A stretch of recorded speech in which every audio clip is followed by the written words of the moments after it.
Daktari nani? Bado sasa sijakuwa daktari, bado niko kwa training. Naitwa Jacob Onsongo.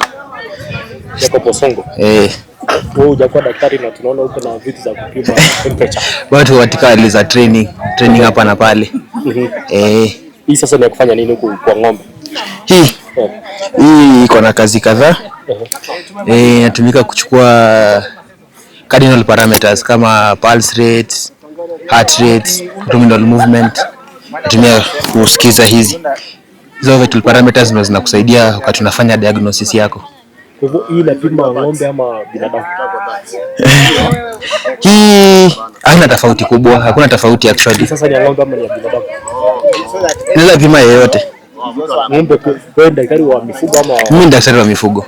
Sasa acha nikuulize, hii ni mifugo ama ni binadamu? Inatumika kwa mifugo. Kwa mifugo. Kwa hivyo mifugo pia unapima mpaka temperature kila kitu. Tofauti yetu na wanyama ni kidogo sana. Watu wajani kako kakukua ni veterinary. Vet. Ni hiyo vet. Tunaweza labda hizi vitu zinaitwaje za kufanya nini kwa kifupi tu just jani ama kidogo jani yangu. Vet anapaswa kuwa mtu kwa aina gani?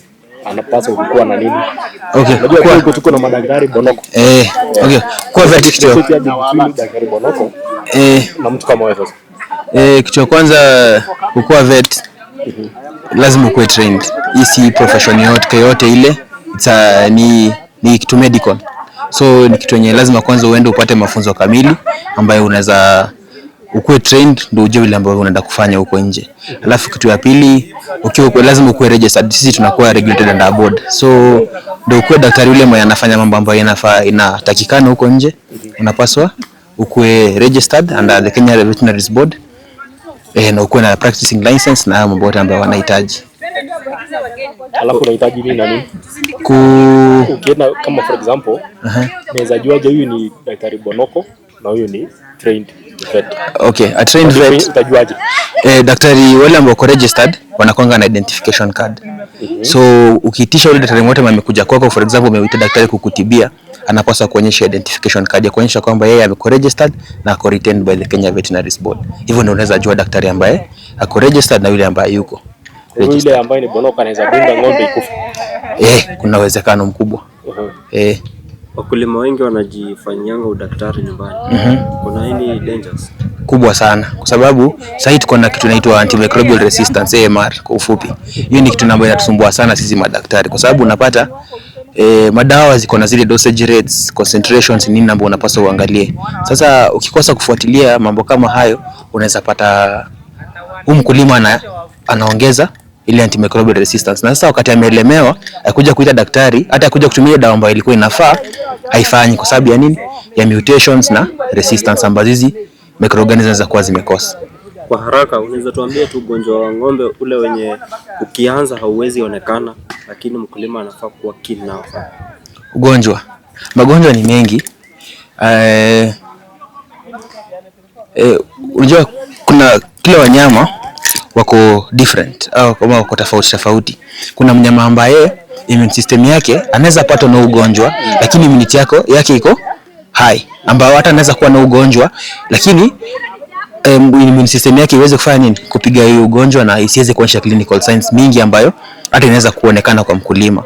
Lakini kwa yule mwenye for example maybe ako immunosuppressed kidogo, ameshikwa na stress kidogo, akishikwa na ugonjwa kidogo, hata manifest ile clinical signs, so itakuwa rahisi kwako kuzipata.